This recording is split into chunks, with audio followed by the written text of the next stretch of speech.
नमस्कार दोस्तों, मैं सीए अमर पांडे। इनकम टैक्स को लेके हमारे पास आज की डेट में एक ओल्ड स्कीम है और एक नई स्कीम है। हम ओल्ड स्कीम में अपना टैक्स लाइबिलिटी जो हमारी आ रही है उसको ओल्ड स्कीम में रहते हुए डिस्चार्ज करें कि या गवर्नमेंट है जो नई स्कीम एक लेके आई है उसमें रहते हुए अपने टैक्स की लाइबिलिटी को डिस्चार्ज करें। इसमें कंपैरिजन क्या है, हमारे लिए क्या सूटेबल है, हम कैसे डिसीजन लें कि हमारे लिए ओल्ड स्कीम बढ़िया है कि हमारे लिए नई स्कीम बढ़िया है। ऐसा डिस्कशन मैं आज आपके साथ आगे करने जा रहा हूं। दोस्तों, नई स्कीम और ओल्ड स्कीम में कंपैरिजन करने से पहले हम ये जान लें कि ओल्ड स्कीम के हमारे स्लैब रेट्स क्या हैं। फॉर इंडिविजुअल एचयूएफ, रेसिडेंट हो चाहे नॉन रेसिडेंट हो, अप टू 2,50,000 आपके ऊपर कोई टैक्स नहीं है। 2,50,000 से 5 लाख तक की अगर आपकी टोटल इनकम आती है तो जिसपे 5% टैक्स है। 5 लाख से 10 लाख तक की अगर आपकी इनकम आती है 20% टैक्स है। और 10 लाख के ऊपर अगर आपकी इनकम जाती है तो 30% का टैक्स रेट है। इसी तरीके से अगर आप इंडिविजुअल हैं, आपकी एज 60 साल या उससे ज़्यादा हो गई है प्रीवियस ईयर में, तो आप सीनियर सिटीजन की कैटेगरी में आएंगे। आपकी इनकम 3 लाख तक का नील है, जबकि ऊपर हमारी इंडिविजुअल के लिए 2.5 लाख तक की थी। यहाँ पर आपको 50,000 का और बेनिफिट मिलता है। 3 लाख से 5 लाख की इनकम में आपको 5% टैक्स है। 5 लाख से 10 लाख तक की इनकम है 20% और 10 लाख के ऊपर 30%। इसी तरीके से अगर आप सुपर सीनियर सिटीजन है, रेसिडेंट है, 80 ईयर्स या उसके ऊपर आपकी प्रीवियस ईयर में एज चली जाती है, तो इस कंडीशन में आपको 5 लाख के नीचे तो कोई टैक्स ही नहीं है।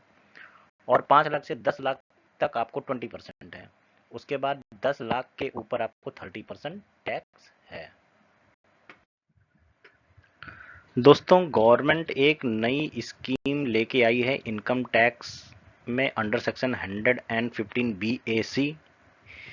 इसमें नया क्या है ये हम जरा जानने की कोशिश करते हैं। इंडिविजुअल हो, अगर आप एचयूएफ हैं, रेसिडेंट हैं, नॉन रेसिडेंट हैं, दोनों में से कोई भी एक हैं, आपकी इनकम 2.5 लाख तक की है तो कोई टैक्स नहीं। पुराने ओल्ड स्कीम में भी यही था। 2.5 लाख से 5 लाख तक का आपको 5% का टैक्स है। पुरानी स्कीम में भी यही था। 5 लाख से 7.5 लाख तक का हमारा 10% टैक्स है।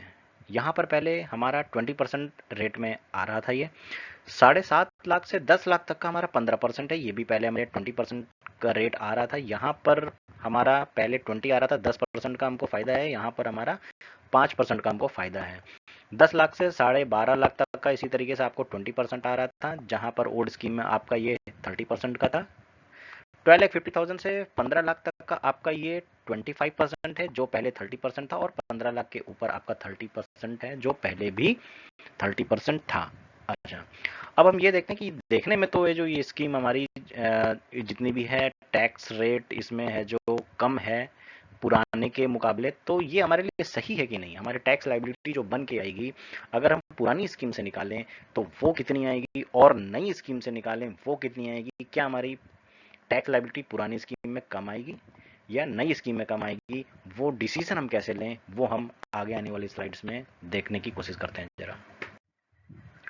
दोस्तों, नई स्कीम में रेट हमारे कम हैं, लेकिन पुरानी स्कीम में हमें कुछ ऐसे एग्जम्पशंस, कुछ ऐसे हमारे डिडक्शंस जो हमें मिल जाते थे वो अब नई स्कीम में नहीं मिलेंगे, जिससे हमारी टैक्स लाइबिलिटी में डिफरेंस आ सकता है। कंपैरिजन करना तो हमारे लिए ज़रूरी हो गया है। अच्छा, अब हम ये देखते हैं कि दोस्तों कि हमारे नई स्कीम में क्या कौन कौन से अलाउंसेस ऐसे हैं जो नहीं मिलेंगे, जो पहले मिलते थे नहीं मिलेंगे अब।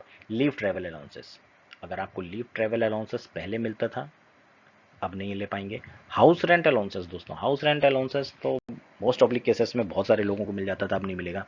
स्पेशल अलाउंसेस आपको नहीं मिलेगा, पर ट्रैवलिंग डेली कन्वेंस अलाउंसेस जो आपको पहले मिलता था वो नई स्कीम में भी मिल जाएगा।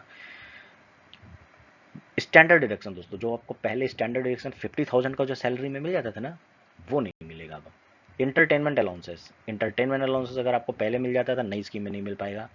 प्रोफेशनल टैक्स अलाउंसेस आपको नई स्कीम में नहीं मिलेगा। Interest on borrowed in respect of self occupied house property, दोस्तों बहुत बड़ा डिडक्शन है जो फॉरगो करना पड़ जाएगा नई स्कीम में। ये है जब आप फ्लैट खरीदते हैं, जब आप घर खरीदते हैं, बोरोइंग्स में और उस पे आप कोई उस बोरोइंग्स में आप इंटरेस्ट चुकाते हैं तो अंडर सेक्शन 24B आपको उसका डिडक्शन 2 लाख तक का बेनिफिट मिल जाता था। दोस्तों अब नहीं मिल पाएगा। Chapter 6A deductions, chapter 6A के जितने सारे डिडक्शंस हैं आपको नई स्कीम में नहीं मिलेंगे दोस्तों। पर 80CCD subsection 2 employer contribution to pension fund, जो दो कंट्रीब्यूशंस होते थे, एक हम खुद अपने आप से कंट्रीब्यूशन करते थे अपने पेंशन फंड में और एक हमारा एम्प्लॉयर हमें कंट्रीब्यूशन करता था पेंशन फंड में, दोनों हमारे 80CCD के अंदर कवर होते थे दोस्तों। वो दोनों मिल जाते थे ओल्ड स्कीम में, लेकिन नई स्कीम में केवल employer contribution to pension fund ही मिलेगा दोस्तों। 80JJAA और 80LA ये बिजनेस के होते हैं। नए एम्प्लॉय अगर आप रखते हैं, ये बिजनेस से रिलेटेड है। हमारा फोकस इस समय है जो छोटे जो एम्प्लॉइज हैं और जो सैलरीड पर्सन हैं और जो छोटे बिजनेस हैं उनको लेके ज़्यादा फोकस है। तो ये जो नए बिजनेस में जो एम्प्लॉय रखे जाते थे सर्विस सेक्टर को छोड़ के, ये उनके लिए डिडक्शंस है जो अभी भी आपको मिलेगा।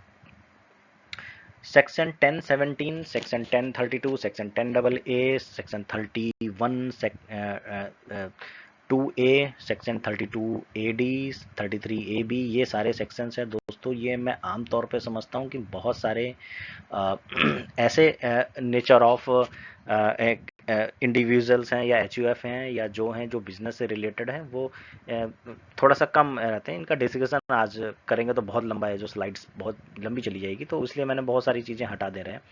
Brought forward losses, brought forward losses दोस्तों और अनएब्जॉर्ब डेप्रिसिएशन अगर इनसे रिलेटेड है, जैसे मान के चलिए कि अगर आपने कोई इंटरेस्ट ऑन बोरोइंग्स है, ये कैरी फॉरवर्ड हो रहा था, और कोई ऐसी चीज़ अनएब्जॉर्ब डिप्रिसिएशन, कोई बिजनेसमैन था तो कोई बिजनेस में टैक्सेबल होता था कि उसका कोई अनएब्जॉर्ब डिप्रिसिएशन कैरी फॉरवर्ड हो, तो वो नहीं हो पाएगा।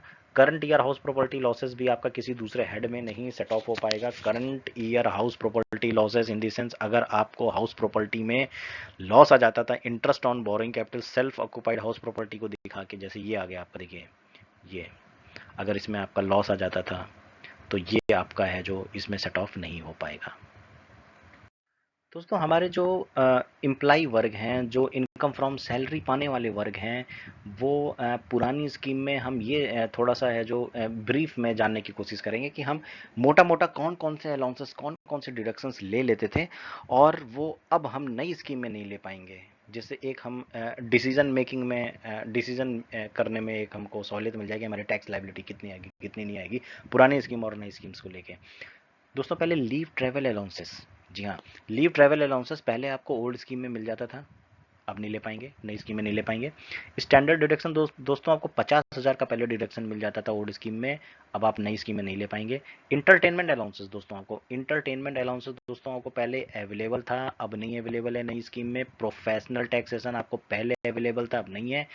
चैप्टर 6A डिडक्शन दोस्तों, चैप्टर 6A डिडक्शन पहले आपको अवेलेबल था और अब अवेलेबल नहीं है, एक्सेप्ट 3 डिडक्शंस हैं जो हम लोग ने थोड़ा सा पहले से भी डिस्कस किया था, जो 80CCD सबसेक्शन 2 जिसमें employer contribution to pension fund करता है, और 80JJAA deduction for additional employ cost एक सेक्शन होता था। ये जब आप है जो नया एम्प्लॉइज़ को आप रखते हैं तो उसमें एक डिडक्शन आपको मिल जाता था 80JJAA। आमतौर पर मैं ये मानता हूँ कि ये जो एम्प्लॉय वर्क तो वैसे भी नहीं लेता, छोटे बिजनेसमैन भी अगर करना चाहें तो ये अभी भी ले सकते हैं, नई स्कीम इनके लिए अवेलेबल है। 80LA ये दोस्तों IFSC से रिलेटेड है, बहुत ज़्यादा हमारे पार्ट का डिसीजन नहीं है ये बहुत ज़्यादा इसमें है जो इसके बारे में डिस्कशन करने में जो अपना टाइम नहीं वेस्ट करना है दोस्तों। सेक्शन 80C, जी हाँ, सेक्शन 80C में हम पूरा पूरा है जो हमको बेनिफिट मिल जाता था अच्छा खासा 1.5 लाख तक का, अब नहीं मिलेगा। उसमें कौन कौन से मेन चीज़ें आती थी, जैसे आपकी LIC प्रीमियम, आपने कोई हाउसिंग लोन ले लिया और उसकी प्रिंसिपल कंपोनेंट, इंटरेस्ट नहीं, इंटरेस्ट तो हमको section 24B interest on boring for house property आपको मिल जाता था, वो भी नहीं मिलेगा नई स्कीम में। प्रिंसिपल जो हम हाउसिंग लोन का चुकाते थे वो दोस्तों हमको 80C में मिल जाता है। NSC आपने कोई खरीदी, फिक्स डिपॉजिट्स लिया, इक्विटी, म्यूचुअल फंड इन्वेस्टमेंट, ये सारे इन्वेस्टमेंट्स दोस्तों पहले हमको मिल जाते थे, नई स्कीम में अब नहीं मिलेंगे, नहीं मिलेंगे। 80CCD सबसेक्शन 1 और 80CCD sub employ contribution to pension fund दोस्तों, हमारे जो पेंशन फंड है उसमें एक हम कंट्रीब्यूट करते हैं एम्प्लॉय, और एक एम्प्लॉयर जो हमारा एम्प्लॉयर है वो कंट्रीब्यूट करता है। एम्प्लॉय कंट्रीब्यूशन हमको पहले मिल जाता था, नहीं मिलेगा। एम्प्लॉयर कंट्रीब्यूशन आपको पहले मिल जाता था, अभी भी मिल जाएगा, ये दे रहा है, ये इन्होंने एक्सेप्शन में डाला हुआ है, यहाँ पर इन्होंने एक्सेप्शन में डाल दिया है।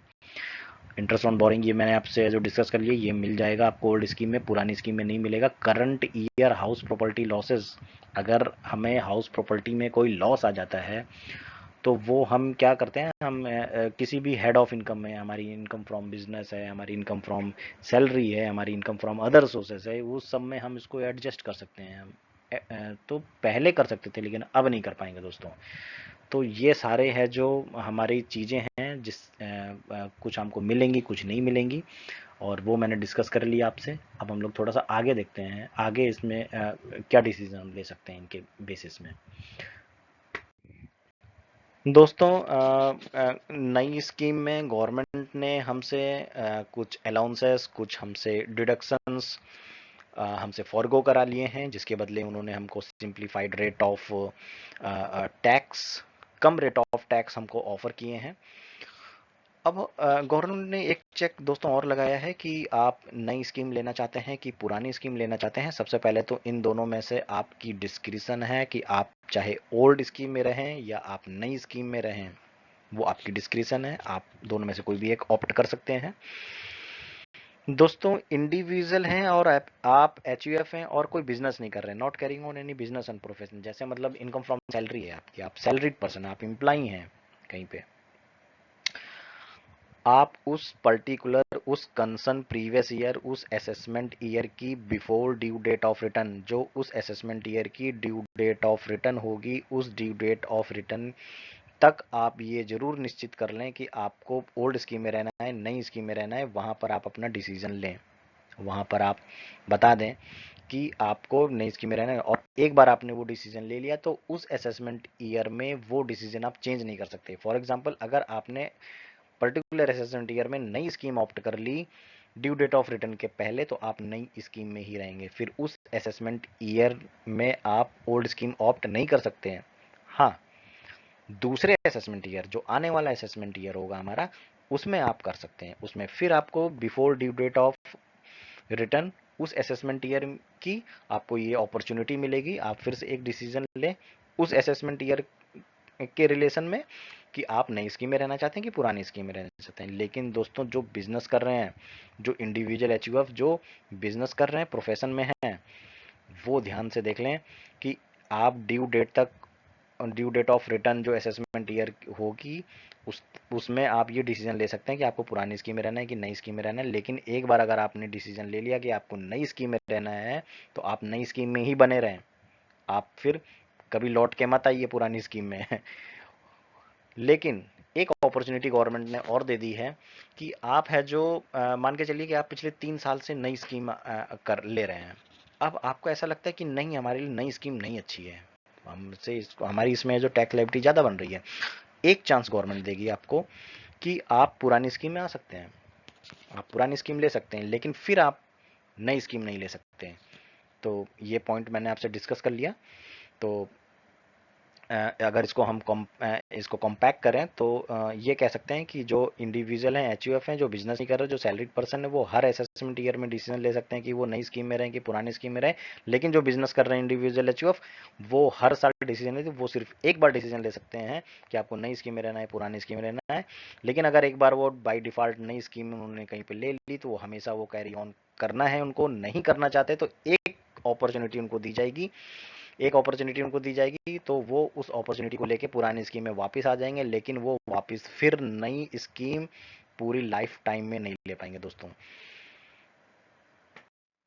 अब दोस्तों ओल्ड स्कीम हमारे लिए सही है कि नई स्कीम सही है, उसका डिसीजन हम कैसे लें। हमने देखा कि ओल्ड स्कीम में हमें अलाउंसेस, हमें डिडक्शंस, ये कुछ केसेस में हमको मिल जा रहे हैं जो कि हमको नई स्कीम में नहीं मिल रहे हैं, पर नई स्कीम में हमको रेट ऑफ टैक्स को लेकर रियायत मिल जा रही है, वो हमको ओल्ड स्कीम में नहीं मिल रही है।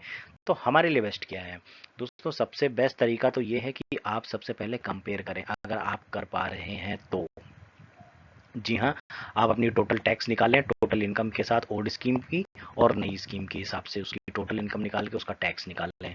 सबसे पहले तो उसको कंपेयर कर लें, इससे बेस्ट तरीका तो कुछ नहीं है। दूसरा दोस्तों, बहुत सारे केसेस में हमारे फ्रिक्वेंटली क्वेश्चंस ये हैं कि लोगों से कि साहब हम जो कंपेयर करने में हमको थोड़ी सी दिक्कत हो रही है, हम वो एफर्ट्स लगाएं और जो हमको थोड़ा सा टैक्स को लेके वो इम्प्लीकेशंस उनके क्या हैं उसको लेके हमको थोड़ी सी दिक्कत है। तो हम जो कंप्यूटेशन से कंपेयर करने में हमको दिक्कत हो रही है, हमको जो थोड़ा सा मोटा मोटा स्पष्ट तरीके से, थोड़ा सा ब्रीफ तरीके से हमको एक ऐसी चीज़ बताइए, टेक्निक बताइए जिससे हम ये डिसीजन ले पाएँ। तो दोस्तों आपके लिए मेरे एक्सपीरियंस के हिसाब से अगर आपकी टोटल इनकम 10 लाख तक की है, जी हाँ, और अगर आप housing loan, HRA, FD, LIC, equity, mutual fund, investments, इन सारी चीज़ों में अगर आपके डिडक्शंस जा रहे हैं, जी, आपके डिडक्शन इस समय में जा रहे हैं, तो आप बेशक है जो ओल्ड स्कीम में जाएं। अगर आपके हाउसिंग लोन है, किसी केसेस में एफडी है, एचआरए नहीं है, या एचआरए है या हाउसिंग लोन नहीं है, एफडी है, मतलब रेंडमली आपको इसमें से कोई थोड़ा सा भी बेनिफिट मिल रहा है, कुछ में किसी में आपने इन्वेस्टमेंट्स किया है, कुछ उसको रियायत आपको इसमें इन्वेस्टमेंट्स किया है और आपकी 10 लाख तक की इनकम है, तो उस केसेस में भी मोस्ट ऑफ द केसेस में ओल्ड स्कीम बेटर है। जी हाँ, मैंने जैसे निकाला था। और अगर आपकी 10 लाख तक की इनकम के ऊपर है तो मोस्ट ऑफ द केसेस में आपकी नई स्कीम बेटर है। लेकिन फिर भी लास्ट में मैं जाते जाते आपसे यही कहूँगा दोस्तों कि आप एक बार कंपेयर करेंगे तो वो स्पष्ट डिसीजन आपके लिए निकल के आएगा कि आपके लिए ओल्ड स्कीम सही है कि नई स्कीम सही है।